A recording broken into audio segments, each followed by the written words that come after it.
We're already a few minutes past, but that's all right. Do it. I blame myself. We were running a little bit. I was running a little bit behind too. We actually went out to dinner tonight. Oh my God! What? Yeah. Look at this guy living the privileged life. Hey, Yeah. get that sweet Pfizer juice running through my veins, and I'm halfway there on the Pfizer juice myself. 2.5 more weeks, and I will be, I assume, a superhero. nice. So you still need your second? Yeah, I got my first shot last Saturday. Okay, cool. Yeah, so you're just getting ramped up. I'll get my second on Friday. Very nice. And then, like, something almost resembling public life can begin to sort of resume. Yeah. I'm traveling a lot. And setting up parties, from what I can see. Many and varied. Mm-hmm. Yep. Yep. I'm excited for that pool party, man. Yeah. Yeah, that should be good. Good times. Yep. All right, well. It's exciting talk here. Now, especially that we're live. Well, here's the deal, Tony. This is how I feel about this movie. Yeah, this is the meta conversation for this movie. Is that what's? Yeah. I was wondering how much conversation there was actually going to be about it. You know what? Let's just go ahead and get started. Why don't we? Let's do that. Hey, this is Tony. This is David. And this is Eric.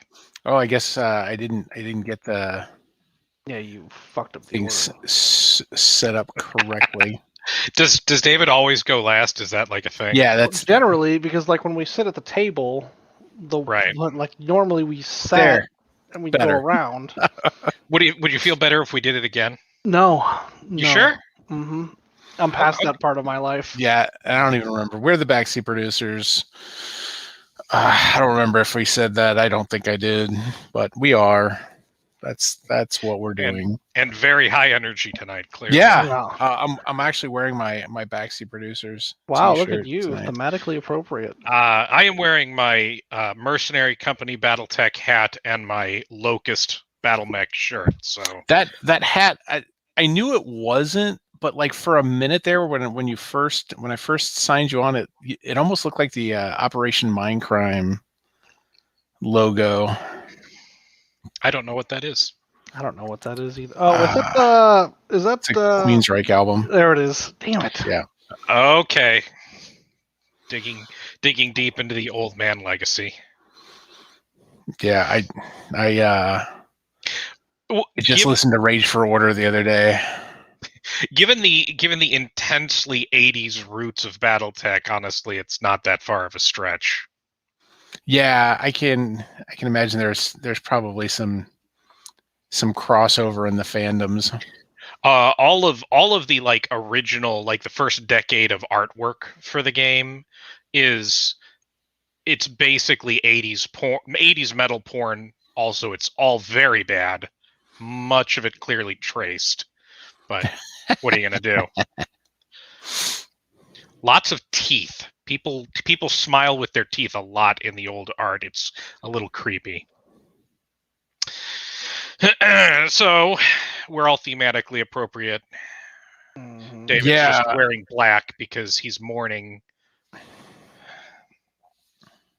Mourning what? Excitement? You sounded like you regretted the time spent on watching this movie. Well, I did. So, full disclosure, when we decided to do this movie, it was based on a recommendation of a host that is not here tonight. God damn it, Lena. Yeah, she's like, "Oh yeah, I watched that movie. It was pretty good." This was after my parents had watched it, and they're like, "That movie was terrible." It was, yeah. They're like, I don't think they made it. I want to say they made it like 20 minutes in, Oof. and they're like, this movie's really dull. This is really boring. I was like, all right, well, that that happens. So these were the two touch points I had before I decided to add this one to the queue, because it's also on the Oscar list. It So that was is on the and it is very obvious why it is on the Oscar list. Oh yeah. It is kind of the definition of Oscar bait. But I'm going to go ahead and offer my high level review first. Do it. Eric asked about our 2/3 rule for Netflix movies. This one nailed it. All right. This movie, it followed the rule, the 2/3 rule for Netflix movies. Mm-hmm. Yeah, I was so bored watching this movie. It was just dull. That's my high level overview. I will admit I actually broke up the viewing of this movie into several pieces because I couldn't sit still long enough to watch it all the way through. Yeah. That tracks. And you know what? I should probably also lead with the confession that I'm a bad movie watcher, not because I couldn't sit through it, but because I have never actually seen Citizen Kane. I've never seen Citizen Kane either. Oh well, then I don't feel so bad. I have, but I mean, and while this movie was ostensibly about the time period when Citizen Kane was made, it's nothing to do with Citizen Kane. Yeah. So, and that's, I mean, I have absorbed through existing in the world enough about Citizen Kane to get the context for the film, right? Yeah. I feel about Ghostbusters. Yeah, but okay. Yeah, but you know what? There's a whole lot more to absorb about Ghostbusters in pop culture than there is about Citizen Kane. At this point, anyway. Yeah. Yeah. My high level take on it, aside from not being able to sit through it in one sitting, was basically once I kind of got past okay, this is really just going to be a movie about stuff I don't care about. It was, I thought, shot really well. Like, it was enjoyable for me to experience because it did a nice job of kind of trying to look and feel like an old, movie of the era of the 30s and 40s, with the music and the cuts and the framing and everything.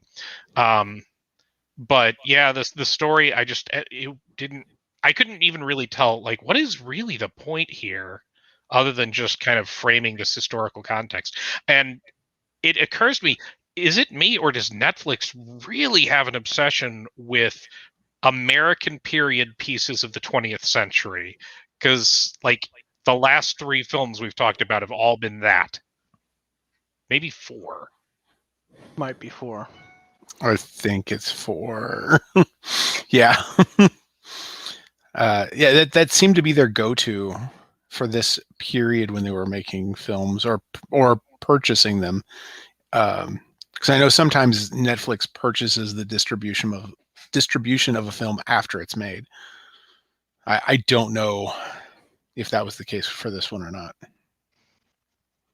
I struggled through this movie. The time period is not interesting to me in the slightest, and all of the 30s and 40s affected, like, style. I could have done without all of that. Like, the thing is, like, with a flashback story, the title cards make it worse. Like, if you're gonna jump around, the title cards make it impossible to follow. Because, like, I don't remember what year things are when it spans multiple years, right? Like, I don't remember 5 minutes ago when you showed the last title card with a month and a year on it. Like, that's too much. You need better clues. So. Yeah. Thanks, Art. Yeah, I kind of felt that, like, you could tell, obviously, the title cards were part of the pastiche of it's a movie about Hollywood, about making movies, right? But, like, there have been so many movies. I mean, and Citizen Kane was like one of the first ones to ever do the whole jumping around in time thing, which is part of the point of why they did it here. But lately, especially, there have been so many movies that play with perspective and changing time frames and rely on the audience to pick up on the contextual clues to realize when they are at any given moment, that it just felt lazy and harder by Yep. having them feed it to you like that. Yep. Well, there was also no context clues, Yeah. so they had to. Like there was a broken leg or not. Right, yeah, that was it. That was it. the context. There was, is he drunk in bed or is he drunk walking around? That's the thing, man. Listen, Gary Oldman's an incredibly talented actor, and he's very good in this, except it's the rest of this movie. There's just nothing for him to do in it. Mm-hmm. The dialogue is very well written, and he delivers it very well. Yeah. But also, it is boring. So the 2/3 are Gary Oldman is 1/3, the dialogue, and I'm going to go the cinematography is another third, because I think they succeeded in what they were trying to do with the cinematography, which was make everything look old and dull. They succeeded. They did spectacularly. And then the 1/3 where they failed is to have a story that was engaging. When you're telling a story with Gary Oldman about a famous actor with other famous people circling them, about a movie that's arguably at the top of, it's not arguably, it is at the top of most people's list, and most of the big lists of one of the greatest films ever made. And it follows the rise of socialism in Hollywood and how it affected people getting blackballed and not, and working and not, and like the politics around Upton Sinclair. Like, there's so many things there that should have made a compelling story. And anytime it got remotely interesting, it was time for a cut. Yeah, like we're gonna tease being interesting, and then we're just gonna leave that and do something else that's just that I don't care about. Yeah, like one of the few times I can remember being engaged with the movie, like really emotionally invested in the movie, was the scenes leading up to the propaganda director's suicide. Yeah. And like there's the flash of the gun in the window, and bam, cut to present day. We're not even going to talk about it. And the next time we cut to a flashback, we're at a funeral that's not even his funeral, it's some other guy's funeral months and months later. And it's just like, okay, so we've just moved past that. Yeah. So yeah, there was a weird lack of emotional payoff from any of the stuff that happened. Yeah. And the thing is there was plenty of things there that could have had emotional payoff. Like they led you right to that point, but like anytime that you got to the point of feeling anything, we're just gonna let that die on the vine. Mm-hmm. Yeah, I did afterwards. I did a little bit of internet research for what it's worth, which is basically just scanning Wikipedia articles, right? And but about the subject matter, because it's not stuff I was particularly familiar with, and I, having been caught on some of the other period piece movies we've watched, I know, they will take liberties and such. So I was curious, how much of this is purely fictionalized, how much of it is based on real stuff. And there's a lot of grist there. But I feel like when we got to the end, a bunch of the major conflicts, right? So Mankiewicz versus Hearst, Mankiewicz's complicated relationship with his wife, his complicated relationship with Hearst's wife, his relationships with the studio, all that stuff when you got to the concluding scenes of the movie, none of that mattered. It was all about Mankiewicz wanting credit for the script, which it turns out, as I did my research, apparently for certain types of film nerds and Hollywood types, that was a huge story for decades. Like, it was a massive, there was scandals and there was he said, she said, and all kinds of stuff going on with that. But like, they barely set any of that up as the conflict of the film. So if you aren't a giant film nerd and know about all that, the payoff, I felt like, wait, why is this what we're caring about at the end? Yeah, welcome to the Hollywood. Welcome to the Oscar bait. Yeah, it almost felt like, I mean, if they were really going to make this movie for that, there should have been another time period, and one that broke the convention of being in black and white. Do it sometime later, the 60s, the 70s, some later time when people are researching and trying to resolve this, and get to a point where, I'm assuming at some point it was resolved. I mean, I don't know, because I didn't bother to research it, to be honest. But So let's follow those people and then like use them as the bookends. framing. Yeah, as the framing. Kind of like I'm thinking of like Titanic did. You know, because you had the stuff that was very clearly in the present day, and then we're going to go back and tell the story. And they're going to use that to remind you of what's important, what's going on, the story we're actually telling. Yeah, the emotional connection in the bookends of why we're doing this. Yeah, and actually there was a perfect opportunity for that from what I read.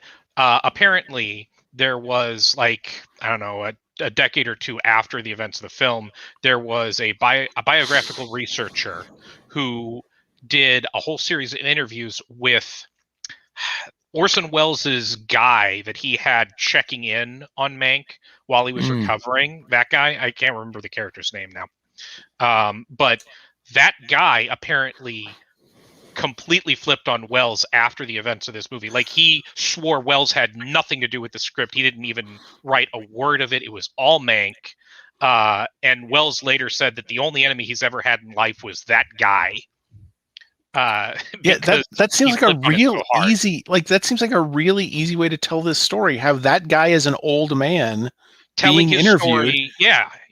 Yeah, interviewed with some other cameo actor that's moderately well known, you know, like the Bill Paxton character, and then you know, then you cut back to him as a young man checking in on Mank and working as a go-between between him and Orson Welles. Like, that easily would have been a more engaging story and would have been easier to follow. Yeah, if you set up the frame at the beginning that this ultimately is a story about who wrote Citizen Kane, which they, again, if you would know if you're a nerd to know the history of this stuff, but otherwise they don't establish that at all. The work did not stand alone in telling us that. No. Yeah, I didn't even know that was a conflict. I just assumed. Honestly, I didn't either. Yep. You remember last week when we were talking about how Netflix's like historical dramas set in the civil rights struggle 60s are like a super fascinating time period to me? This is the opposite of that. I do not give a shit about Hollywood, and particularly in this time period. Like, I just could not muster the energy to give a shit about this. 30s Hollywood doesn't speak to you. It doesn't. Even though, like, that room that dude kills himself in, that clearly looks like a shot out of Who Framed Roger Rabbit. Like, which is the best thing to come out of the 30s in Hollywood, right? I mean, it is. Yeah. But the dialogue was so goddamn good. Ugh. God. Everything Mank says was so pretty. It was. The dialogue was good. The dialogue is probably the only thing that kept me watching the movie. Mm-hmm.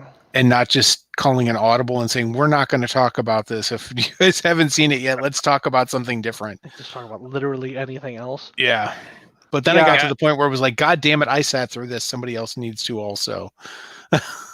It's fair. So I Yeah. drug you guys along for the ride. So I normally turn it on while I'm watching, and then like I can gauge how good the movie is by how much work I get done. Got a lot of work done today. Yeah. I think honestly, and even the movie seemed to recognize that the dialogue was the one place it was strong, because one of the lines that really stuck with me was after Mank goes on his drunken rant that basically tanks his career near the end of the film, and Meyer says, Hearst likes you because of how you talk, not because of how you write, because of how you talk. And I was like, well, that's this whole movie. Yeah, you're right. I do recall that line explicitly. And even the whole thing with Hearst, like I know the backstory of Citizen Kane, and that the idea that it was about Hearst, like that's the common belief was that Kane from the movie was Hearst. And it was all a pseudo biography. Yeah. It was a fanciful biography of the time the person was still alive. But like even knowing that, it wasn't engaging in terms of knowing that this is the character this is the man that character is based on. It just didn't matter. Yeah. Even though he was Tywin Lannister. Yeah. I was like, oh man, Charles Dance is in this. I like him. Yeah, no, he's really good. Oh, except he's in this movie. And he was barely a role in it too. He had like one scene where he spoke. Mm-hmm. The rest of the time he just looked like Charles Dance, which, honestly, he's got a very good stare. I almost feel like this would have made a more interesting stage play given one big strong lead like Gary Oldman, and almost being a one-man show. Oh, Tony.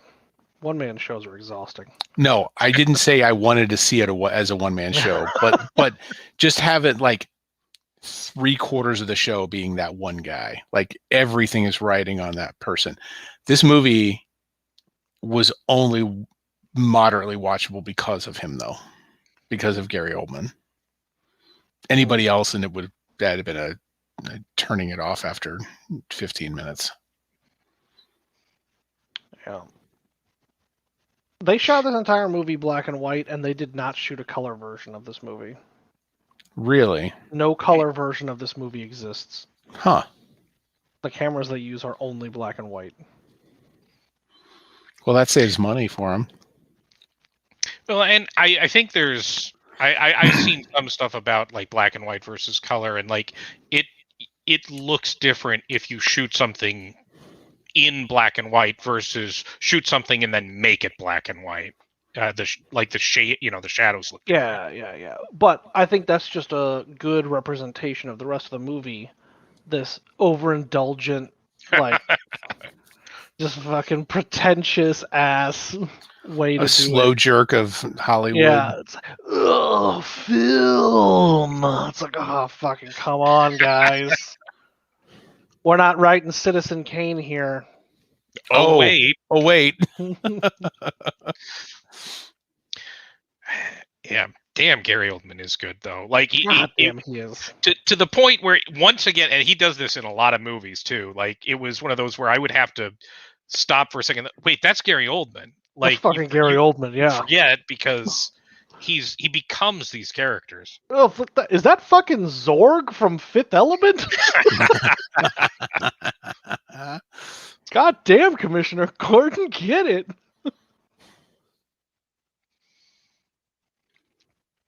Now, see, if Batman had dropped into the movie like in the middle of the film, that would have been better.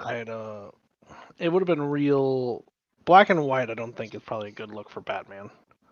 Oh, I disagree. I think you can do some good, dark I versus light type. only would have approved of seeing Michael Keaton as Batman in this movie, though. I mean, obviously, Adam West is dead, right? Because I could live with Yes. Adam West, but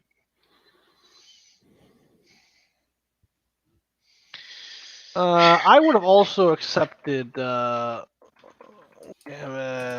Conroy. What the fuck? Conroy? Is that the guy's Kevin name? Conroy? Yeah, Yeah. it is. Yeah, I would have accepted him Yeah. just for the voice, especially with the black and white. Like you can do a lot of good stuff with shadow.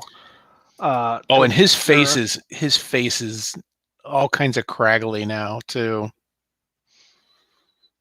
He showed up in the Christ on Infinite Earths thing they did for the DC TV shows. yeah. He played like old man Batman from like Batman Beyond-esque era. Yeah. And like a bitter, dark, twisted version of it. And it was like, all right, this is actually kind of fun. Oh, Those yep, shows there he is. those shows are not good, but they seem to often have a good grasp of enjoying what they're doing, at least. Yeah. The whole Crisis crossover thing was a terrible story, but the cameos were a lot of fun. Like it was fun, but a super cut of the cameos would have been enough. Like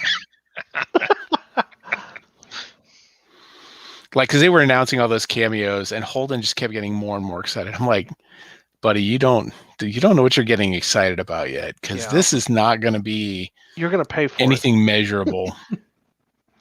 You're gonna pay for it. Yeah, I don't like the thing is about this movie that there's nothing compelling about it to talk about. Like the narrative is simple, which is why they had to do this ridiculous film shooting thing to make it seem like it's a more complicated narrative. But again, there's no central conflict. No. There's never a conflict that's presented. Like you, at some point in the middle of the movie, learn that Hearst and Mank had a falling out. You don't know exactly what it is. And then when you learn what it is, there's nothing super compelling about it either. Like the propaganda thing could have been interesting, but there's literally no reason that Mank is interested in it whatsoever. It was only to drive a narrative through line for the movie. When there wasn't one otherwise. There was nothing to follow because it was a dude getting drunk in a cabin writing a movie. Yep. Yeah, and I mean, if you're going to set up the conflict as being, does Mank grow a conscience and decide to take a stand about his beliefs? And, well, he already blacklisted himself in Hollywood. We pretty much figure that out from the get-go. So, and I guess they keep sending people over to tell him not to do the movie. But, like, there's never any point at which I think, oh, yeah, he might actually just decide that he doesn't want to do this. No, he clearly doesn't give a crap. He's going to do the movie. Mm-hmm. So that can't be the conflict. Yeah, and then I also thought there was going to be a conflict with, oh, no, we're running out of time. Nope. It's at one point, it's 2 weeks before the deadline, and the next thing we know, it's Here finished. it is. Here it is. I sent off the first draft. Okay. Was it late? Or was it on, like, what? When are we? Right.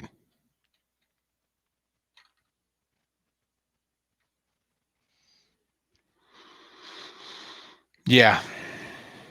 I got nothing else. Honestly, I've stretched to say as much as I have about it. I would have been far more interested to learn about Upton Sinclair and his political aspirations, and because I had honestly had no knowledge of that. Yeah, me neither. And I thought he lived in Chicago. Because I thought his expose on the meatpacking industry was like the Chicago meat situation. The Jungle was about Chicago, yeah. Right.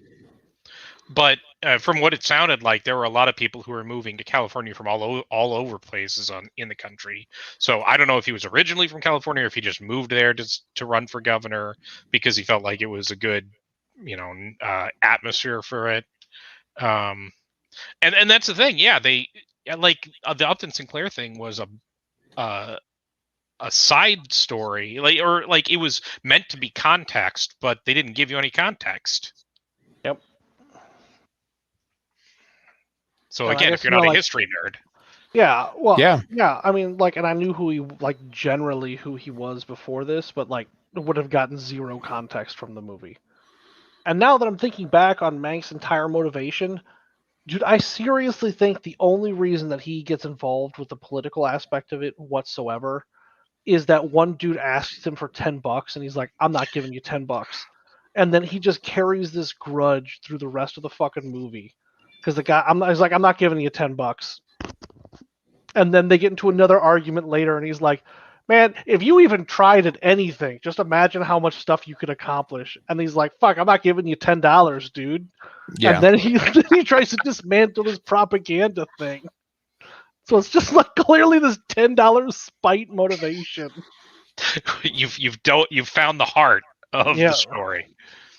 You know what? If that would have been the motivation, and if they really leaned into that, that would have made it more interesting. That would have been more interesting. And honestly, it would have been a better, because clearly one of the things they were trying to do was mirror aspects of Citizen Kane itself with the story of how Citizen Kane got made, right? And the big reveal in Citizen Kane, the ultimate of all spoilers, right, is that Rosebud, the thing Citizen Kane is obsessed with from the beginning of his movie, is his old childhood sled. That means it's ridiculous. It's almost silly how pathetic it is. So if there had been a reveal at the end that this was all about $10, that would have been the Rosebud of the film. Yeah, it would have been, yeah. As opposed to a stupid one-liner about how they thought it was a body part of Hearst's wife or something. Yeah. Which from my minimal research is apparently true. Or really? It was the rumor at the time. Yeah. Well, it makes sense not knowing what it was. Just knowing that was part of the through line of the movie. Mm-hmm. But yeah. Yeah, I remember the first time I watched the movie, and I mean, this was all pre-internet, so it was like, oh, you have to really pay attention and watch for Rosebud because it's such a big part of it, and it's like it's a big mystery. I watched the movie, and it was like, okay, the movie was really good, but like they very clearly spell out at the end of the movie exactly what it is. Like it's not this big secret Easter egg that you have to hunt for. It's right there. But Tony, is the top still spinning because he's in a dream? But it wobbled. But then it kept going.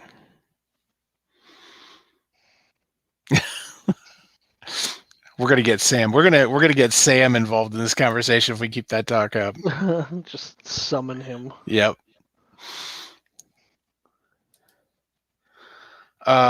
So I am so checked out of even the discussion of this movie. I'm now looking, because we haven't decided what we're going to do next week. Oh, yeah.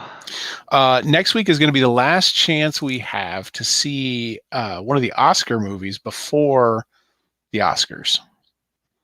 Okay. One of the Best Picture movies. So nomination. I'm looking, and so let's see. You've done Mank, you've done Judas and the Black Messiah, Trial of Chicago 7. And yeah, so the choices that we have are The Father, Minari, Nomadland, Promising Young Woman, and Sound of Metal. So I know I have seen a ton of people talking Minari up a bunch, but I don't know if it's streamable anywhere. It is streamable for rental or purchase. Let's see. It can still be caught in theaters, or you can purchase a digital rental for $20. $20?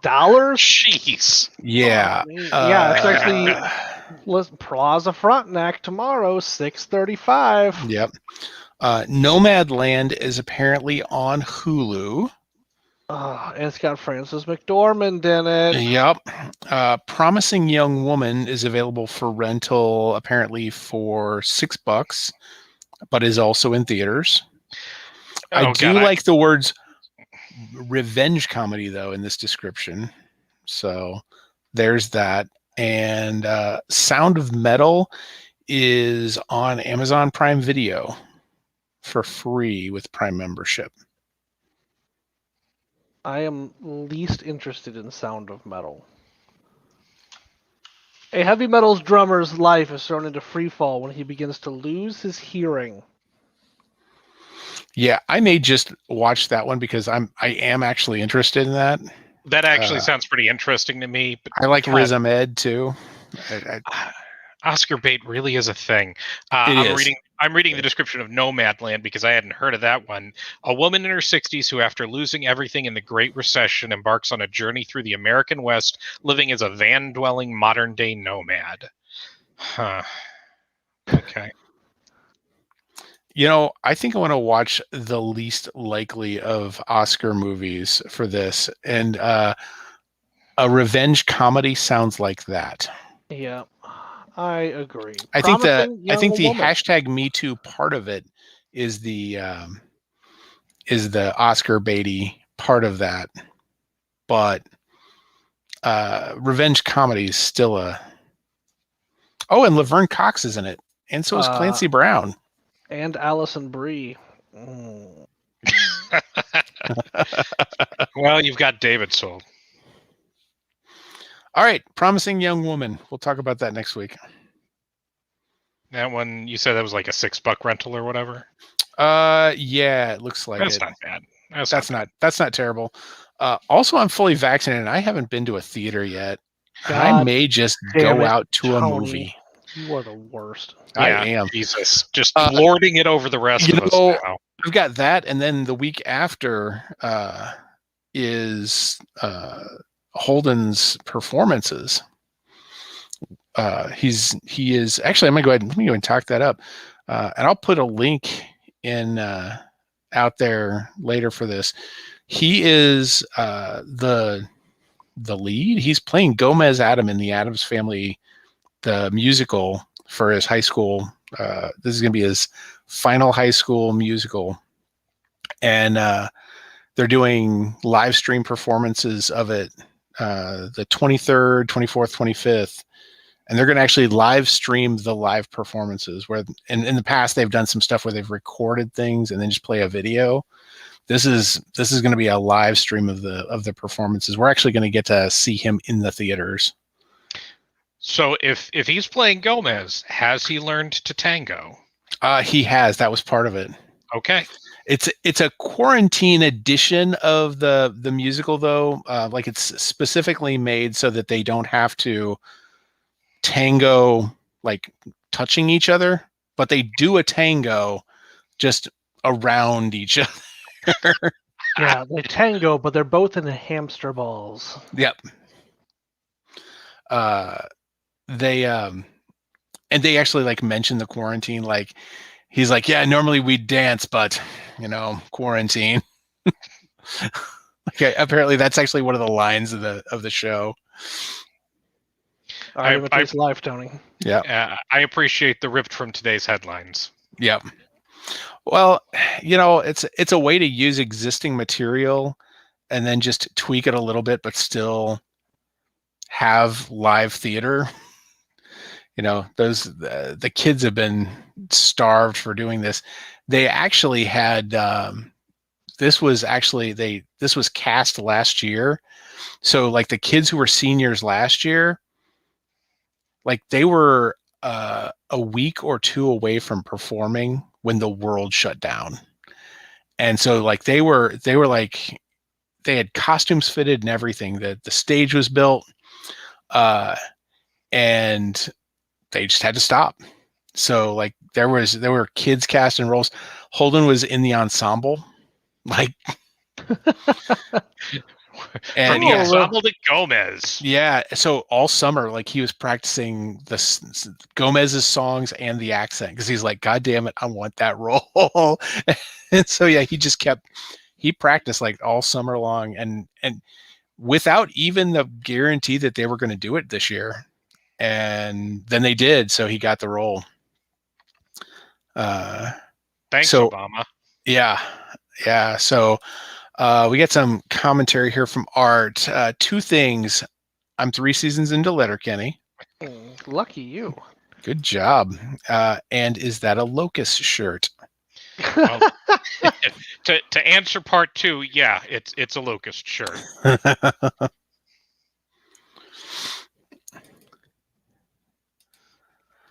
So Art, what do you think of Letterkenny? Just out of curiosity, I'll let you wait and get around to answer that. But yeah, so anybody who actually wants to watch, it's going to be available to stream the show the 23rd, 24th, and 25th. And Art says he is loving it, which I assumed if you're 3 seasons in, and you've got plenty more to go. All right, so I'm done with my advertisement there. You've plugged. Yep. I don't have anything to plug, Tony. I'm childless, so I have nothing. I'm also except money. Money, time, and sleep. Sleep, yeah. Had my first real life, to be fair. Yeah, Holden and I still do that if that comes up.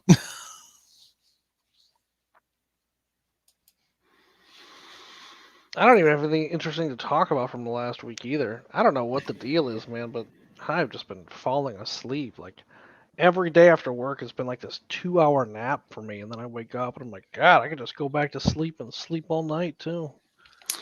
Well, let's see. I tore through Afterlife. Really enjoyed that. Afterlife, yeah. That's a Ricky Gervais comedy. It's a comedy about a guy whose wife of 20 years dies of cancer. Oh, funny stuff. Yeah, funny stuff.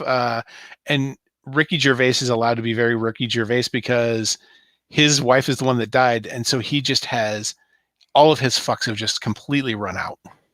And so he just can be as sarcastic and as cruel to as many people around as he wants, and they all kind of give him a pass. Mm-hmm. But it's really fucking funny. And then the other night, Julie and I were watching TV upstairs because Aaron had a friend sleeping over, and we just didn't want to be involved in all that. We were flipping channels around and ran across it's a Black Lady sketch show. That's the name of it. Okay. And it's on HBO. And I was unaware of this. And it just kind of came on, and the cold open was so funny that we just kept watching the episode. And then it was like, man, this is a really funny show. So I went back and found it on HBO Max and watched all of that. It's only 1 season, 6 half-hour episodes. That was some pretty funny shit. It's pretty standard sketch comedy stuff, but there are 4 Black women who are like the leads, and then they have just a ton of cameos. Angela Bassett, Laverne Cox,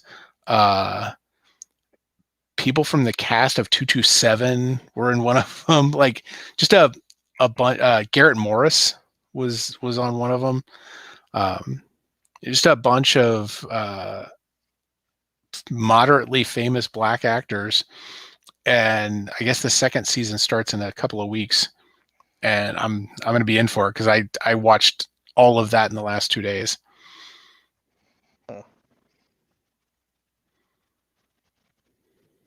I'm rewatching Arrested Development. How is that? Taking this Jessica Walter death pretty hard. How is the rewatch of that? It's the same as it always is.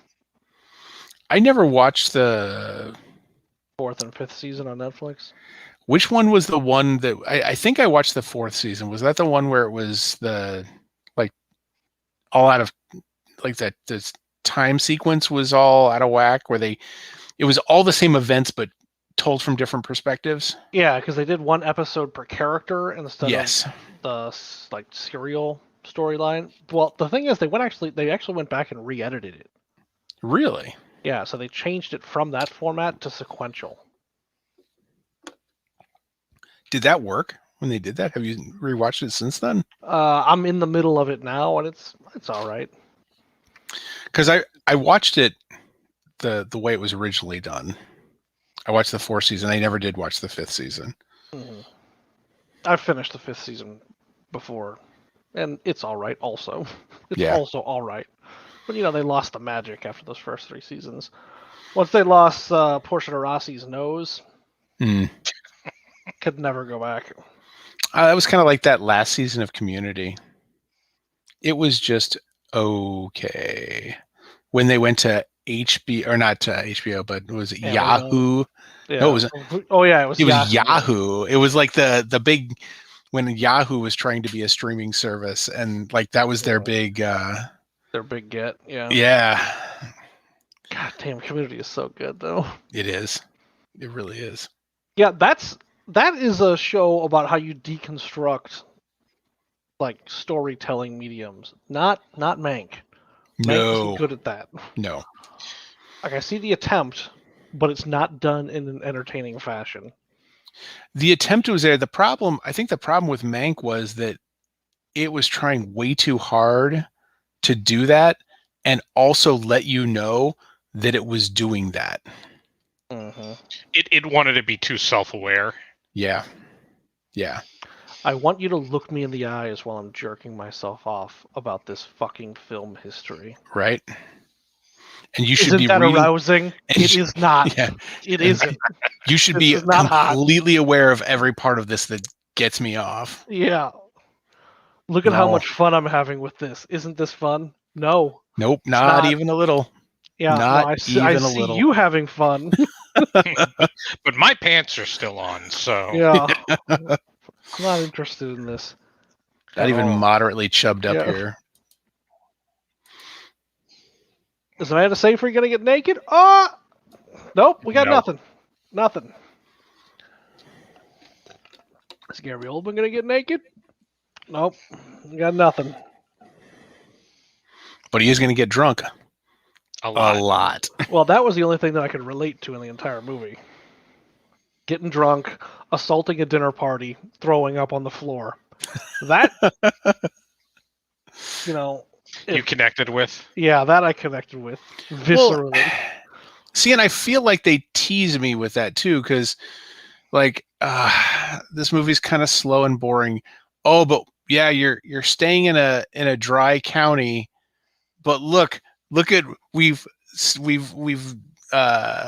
smuggled in all this booze. It's like, oh, okay, well, this is interesting. No, it wasn't. No, it wasn't interesting. It wasn't. No, in fact, that was like the one thing that was what they used to hand wave that, okay, he managed to finish in the last 2 weeks. Yeah. Because he got his real booze. The end. I didn't even know what the original bottles of booze were. Was that booze or what the hell was that? It was supposed to be booze, but it was like laced with a powerful sedative. So he would drink it and immediately pass out. Oh. Well, that sucks.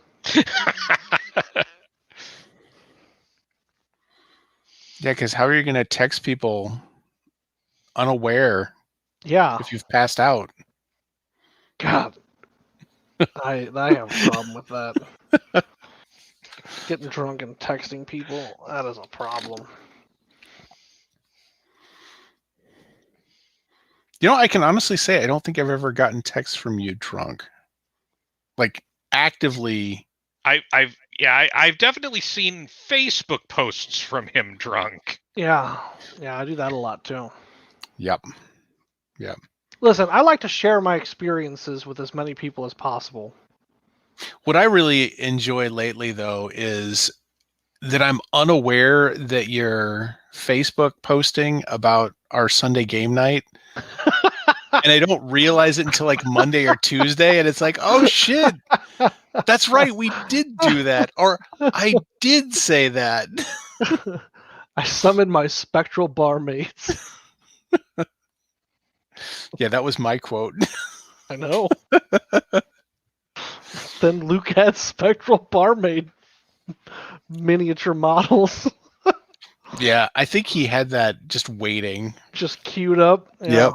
that does sound like him. It's like how I've got that when I was up at Sam's the last time. He was downstairs playing Magic. It was like a big house board game weekend he was doing. He was downstairs playing Magic or something. Well, we started going through some of his books upstairs. We found like his old high school yearbook. Oh no! So I found. So I got a few pictures of Sam that I have got primed. I've been sitting on those for 2.5 years. Oh, one of my favorite pictures of Sam is still the one that I took at Archon at Sausage Fest a year or two ago. Well, it wasn't last year. It was the last Sausage Fest that he was at. That'd have been 2018. Yes, that sounds right. Yeah, the picture of Sam by itself is great because he's just making this weird, disgusted looking face, and just even out of context, the picture is perfect. Yep. In context, it's so much better because he's standing behind someone who's getting leered at by this guy, and it's like, oh. And I know that's probably not exactly what Sam was reacting to, but man, it like tells a whole story. Off-center look, just into the middle distance to avoid. Yeah. Oh god, there's gonna be an Archon this year. Oof. Yep. Of some kind, presumably. I'm going, Eric. I don't care. I know you are. I don't care if it kills me. I did my time. I infected no one. Congratulations. I know. I don't want to use the word hero. But you'd be okay if somebody used it about you. Yeah, I don't want to use it. I don't want to use it. I don't want to use it first. Sure. But you'd like to quote someone liberally. Yeah. that their use of it. I gotta trick one person into using it, and then I can quote it forever. Better if they do it in print, because then it could be on your Wikipedia page. Mm-hmm. Yep. Print would be good. Just add that to the. Oh, there you go. Look at a screenshot of that real quick. Bam! Got it. What's really great about any screenshot you have of that, like, that quote is right under me. I didn't take a screenshot of you. Oh, well.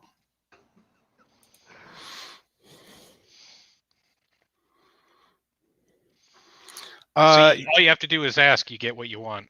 I know. Yeah. You just got to put that energy out into the universe, Eric. That's the key. You don't make 100% of the shots that you don't take, or whatever. Yeah, you miss 100% of the shots that you don't take. Yep. Well, I've been boring and low energy all week too, between having my life drained for the 24 hours after my shot and the pollen bukkake that is spring in the Midwest. Oh my god, after you got that shot, did you just sleep for like 36 hours? It was like, so right for about like 6 hours after, 6 to 12 hours after it, I was fine. I was actually like, oh, no side effects, cool. And then it felt like every bit of energy was just drained out of my body. I didn't feel sick. I just had nothing. Yeah, that that happened to me on the second shot, but it took like 36 hours. But like that 36-hour mark hit, and it was just like, I am going to go sleep now. Like, Mm. I could just feel it, like it just washed over me. I will wake up when my body is done making antibodies. Yep. Yeah, well, my complicated situation was I got my shot on a Sunday morning. All right. So the Saturday before that, I stayed up till like 5 in the morning drinking. Good life choices. Went to bed, woke up, and I'm like, fuck, I gotta go get this vaccine. And I think I'm still drunk. So it was a tough morning. And then the hangover set in about the time that the vaccine set in. And I was like, oh God, I feel terrible. And then I slept for Fingers crossed you don't get a blood clot, Art. Yeah, I was gonna say, Art, was that just the sleep? Was that just passing the blood clot?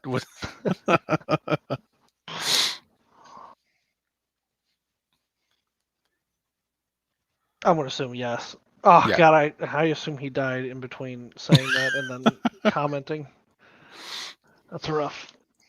But at least he died doing what he loved, That's rough, buddy. listening to us talk.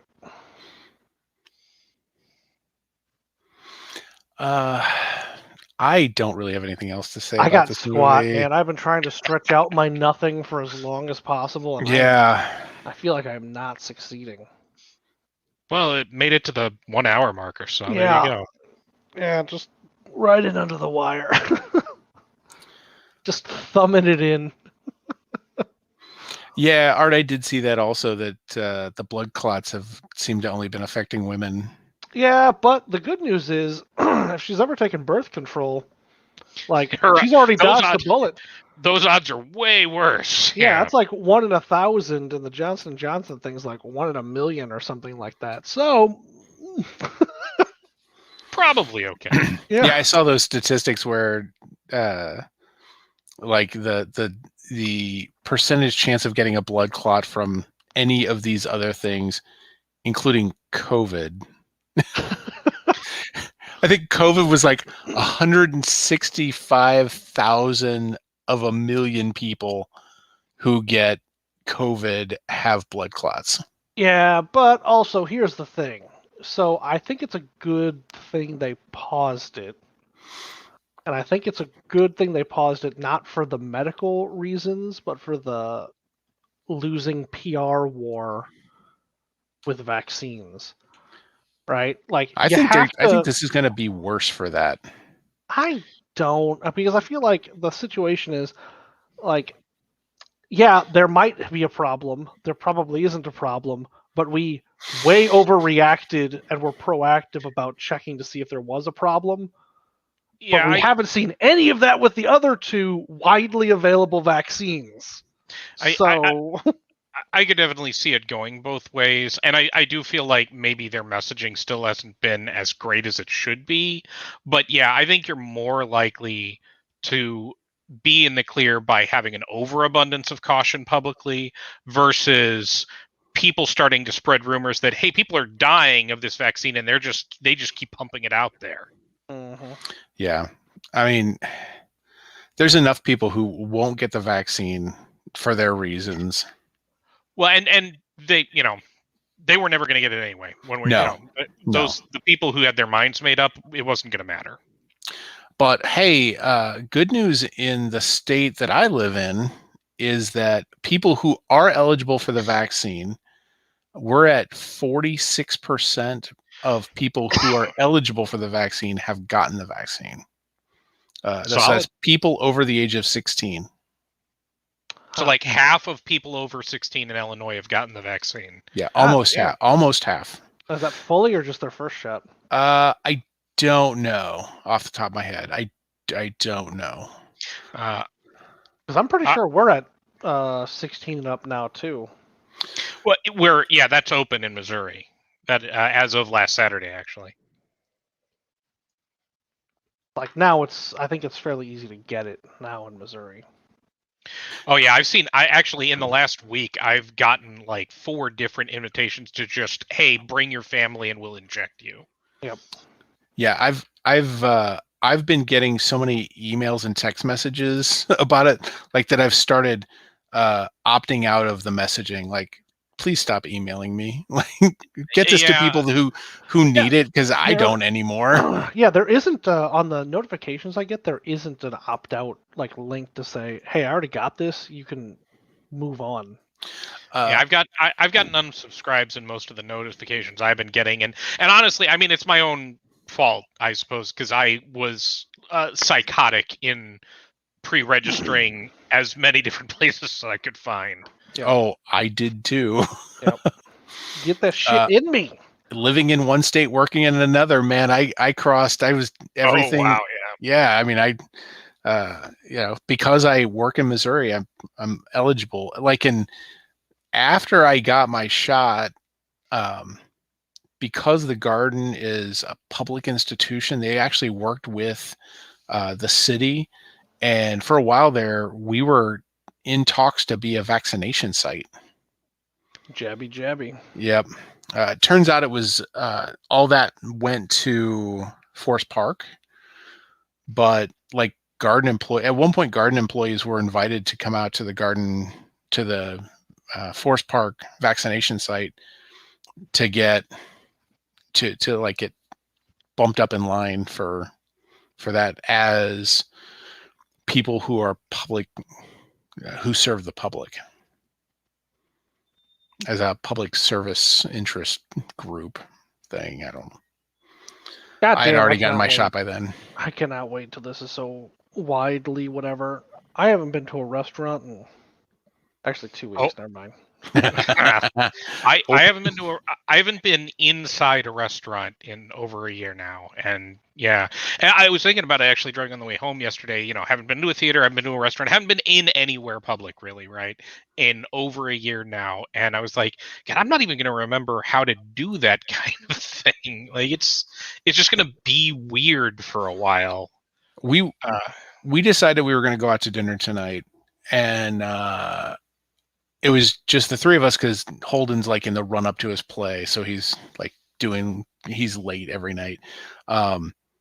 And we walked into a local bar and grill place, and it's a sports bar kind of atmosphere, so it was really loud, like what you would expect normally for a place like that. It kind of freaked Erin out. Like, she wasn't used to that much input. Yeah, it was like she put her hands over her head and kind of put her head down. It was like, we're leaving. Let's go. And like, she got real upset that, I don't want to upset you guys that, you wanted to go. Look, yeah, it's not worth it. It's 14 months. It's fine. It's okay. It's not a big deal. It was jumping into the deep end of the pool. Yeah, there's going to be a reintegration process. So we went someplace that, we went to Bandanas, which it's a lot more separated. It's a lot more quiet. It's a place, the bar and grill, we'd never been there before. It was a first time place for us because it was a local place. But it's like, we've been to Bandanas plenty of times, not in over a year. But so we, it was like, okay, this is a better environment to start the reintegration. Yeah, damn, Tony. Now I want a bowl of brine peanuts. Yeah. I went to the I don't know if you've been down to Cherokee in that taco and ice cream place, where it's like this big open. It's not a street.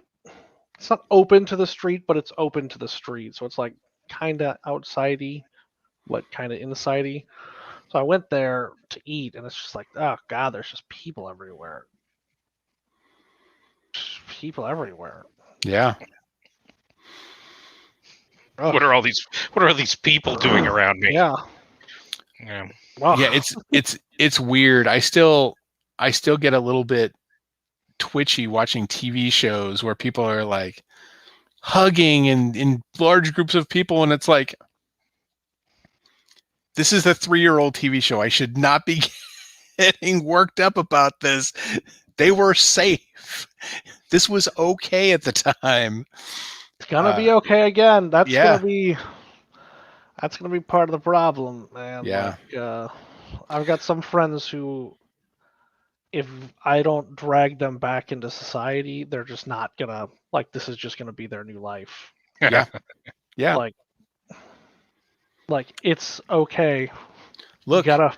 we proved that we could do this. It Yeah. was we have the infrastructure to never see humans again.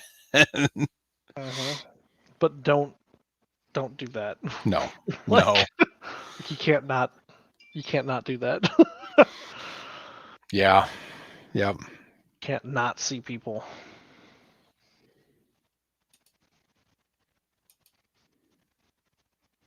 God, it's so close, Tony. I can taste it. Just a We're few right short there. weeks away, and I got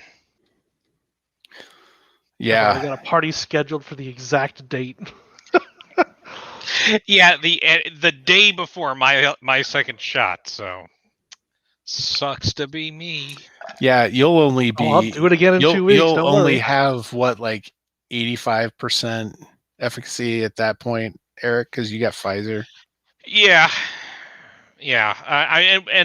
That's the thing. Like, I have in many cases, I think, taken an overabundance of caution, but I'm fine with that. And especially now, like, how dumb would it be to catch it now?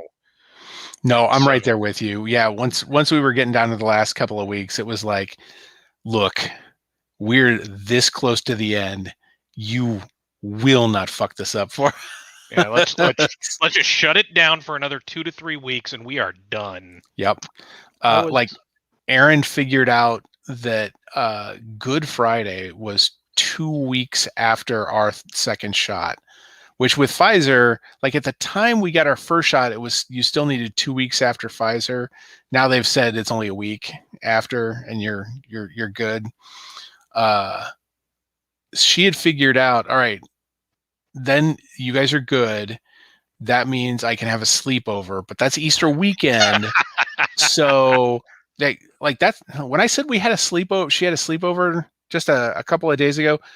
She knew she couldn't have it Easter weekend because it's Easter weekend. There was other things going on. And so it was like the Saturday after that. So that's what it was. She had been planning this sleepover for over a month. Dedication. Yeah, she baked things for it. Like, hell yeah. Oh, I noticed I didn't get an invite. I was real cautious most of the year, but post-vaccine with other people who are vaccinated, I've become real reckless. I've become much less cautious. Yeah. I've got my shot. Everybody else has got their shots. It'll be fine. I'm not super worried about it. Yeah, well, yeah. At that point, there's basically no risk of severe anything, really, from what they've saying. Like, even if somehow someone was carrying it and somebody else caught it, it would be like a cold. Yeah. Our only risk right now is that Erin is under 16, so she can't get vaccinated yet. But the way things are going, like it's definitely going to be by the time. All the timelines say she will have it by the time she goes back to school in the fall, which means she'll probably be fully vaccinated like before we go to the lake trip, that kind of thing. So, and I gotta say, I am thrilled with, even given how the infrastructure of some of the states has been so terrible still, I've been thrilled with how it's actually rolling out ahead of schedule pretty much across the board. Because I remember when the election happened in November, and almost immediately there was, stuff started kind of ramping up, looking a little bit better. There was a lot of doom and gloom saying, oh yeah, you think it's going to be better, but it's still going to be a year before we get any, Yep. And it's like, no, we're looking good. Yeah. Yeah. I'm really glad that they said that, I'm glad that they gave us those year timelines, because then it was like, oh, well, maybe by the end of summer, maybe by midsummer, like the timeline just kept moving forward. It got real exciting. Yeah, the whole Biden's like 100 million in 100 days, and then midway through he's like, yeah, we got to change that to 200 million in 100 days because we've already there. Already done it. Yeah, we've already done it. So Yeah, it's nice to actually have the goalpost shift in a nice direction as Yeah. opposed to a bad one. Yeah. So I pulled up the statewide metrics for Illinois because Illinois has got, so we had a 5-phase reopening plan, phase 5 being life's back to normal.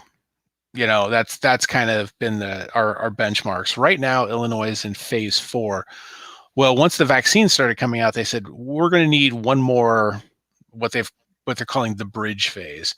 And the criteria for that is as long as the hospitalization numbers are trending downward and 70, was it 70? No, yeah, 70% of people over the age of 65 were vaccinated. Then we're going to be in the bridge phase. Right now, we're at almost 76% of the people over 65 are vaccinated. The problem is hospitalizations are still going up. Like, people are getting vaccinated and being stupid. I mean, it's clearly what's happening. Like, I'm right here, Tony. Right? God damn. The percentage of people 16 and up in Illinois is 46.49%. The average available and staffed ICU beds is trending downward nicely. Just a couple of weeks ago, it was like 27, 28%. As of today, it's at 23%. So I think they said in St. Clair County, where I'm at, there were no people on ventilators as of this past weekend. So these are all fantastic things. Yeah, I think the biggest problem that's been happening lately is just in some of the states where the rollout isn't happening as quickly as other places, people are acting like it's a done deal already. Right. Well, it's still surprising to me, like, because I've been fully vaccinated now for weeks at this point, so it's still surprising to me that I'm seeing people who are just now getting their first shot.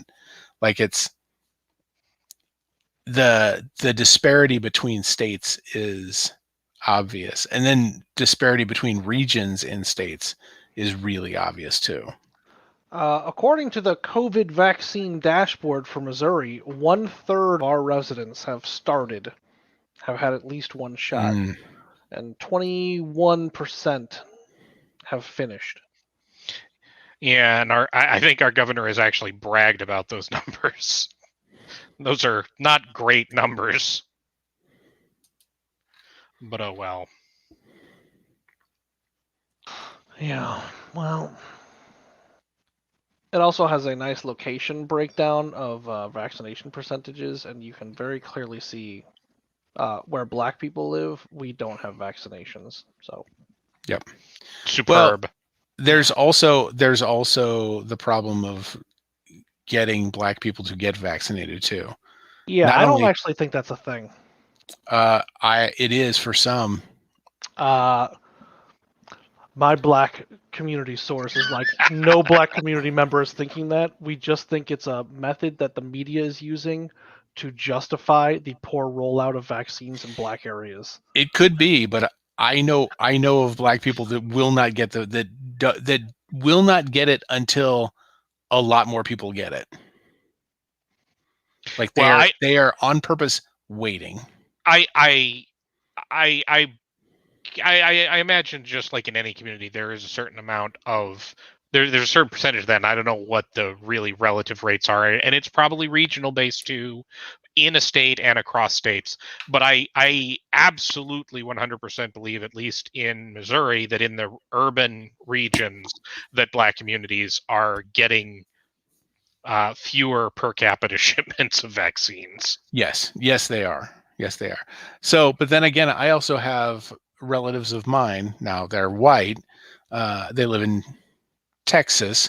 But I have relatives of mine that were like, "Oh, we're just going to wait for the Johnson & Johnson shot because it's just one and done." And when my parents were telling me this, I said, you know that's just an excuse, right? Well, I said, I think this is just their delaying tactic. Well, Johnson & Johnson shot was out and has been readily available. They still aren't getting their shots. Yeah, Well, we're gonna hold. now. We're not. Well, this was before all that. They were like, we're not. Yeah, you know what? We lived with this for a year. We're doing all right. We'll just stay like this until we've reached herd immunity. Then we'll be all right to go out. No, this is you've been listening to too much Fox and OAN is what this is.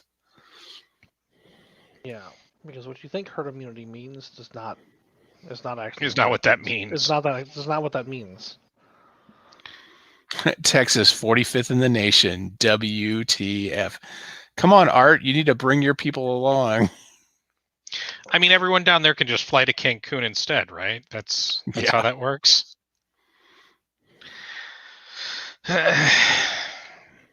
States ranked by percentage of COVID vaccines administered. Let's see, 45th. Art, I don't know what you're talking about. I see Texas at 30. I see Missouri at 35. Who's the worst? Who wants to take a guess who the worst is? Oh, this is actually I love games like this. Okay. Oh, I'm gonna go with. No, this is per capita, like percentage vaccination, basically. Percentage? Percentage of distributed vaccines that have been administered. Ooh, I'm gonna try Montana. That's not a bad one. I'm gonna say South Dakota. What? That's interesting.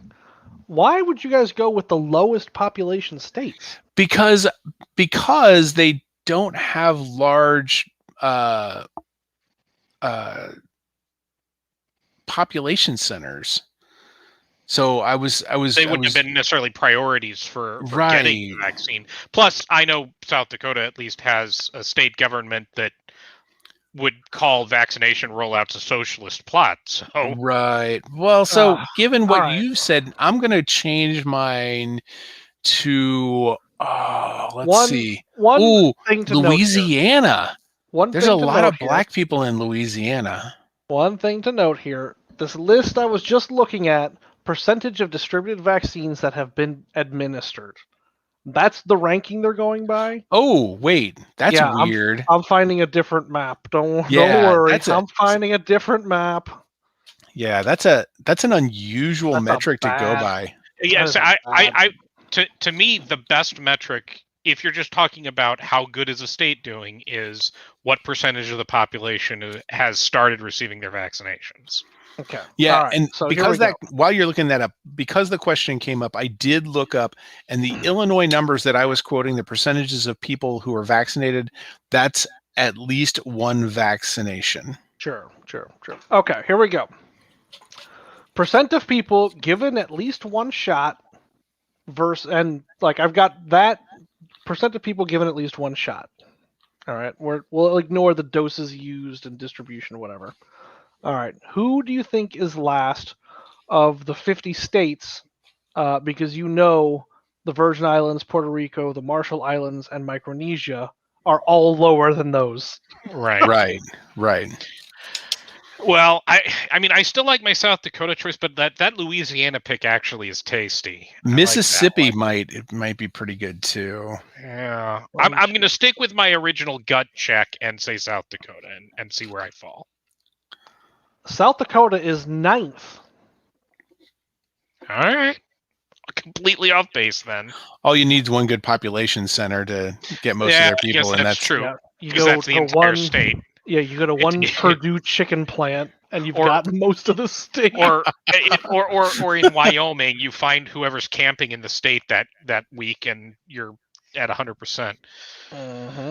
All right. Well, which guess are you going to actually lock in here, Tony? Let me go with Mississippi. Ooh, Mississippi. Mississippi is 50.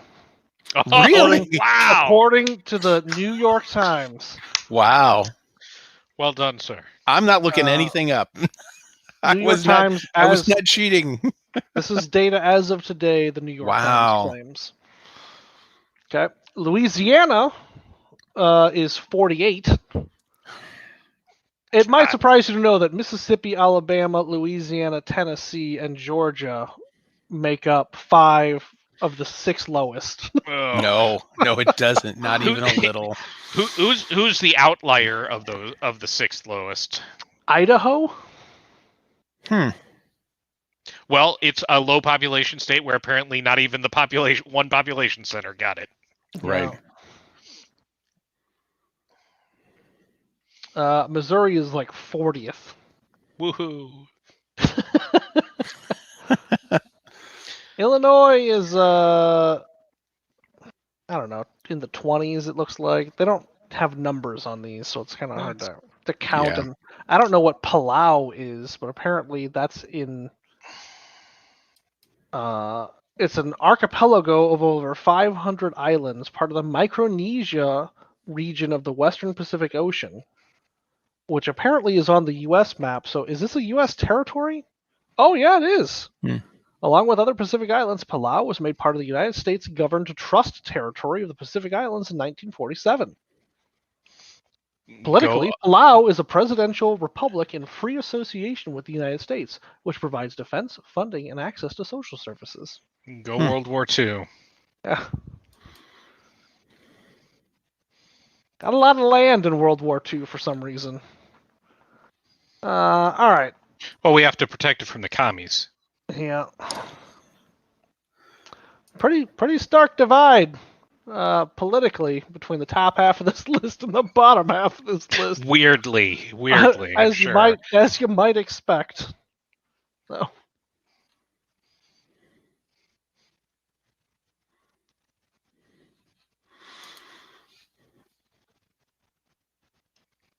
All right. Yeah. I've got some Factorio I want to play. Yep. Important business, sure. Ooh, do you want to take a guess who has the highest percentage of fully vaccinated people? The number is 31%.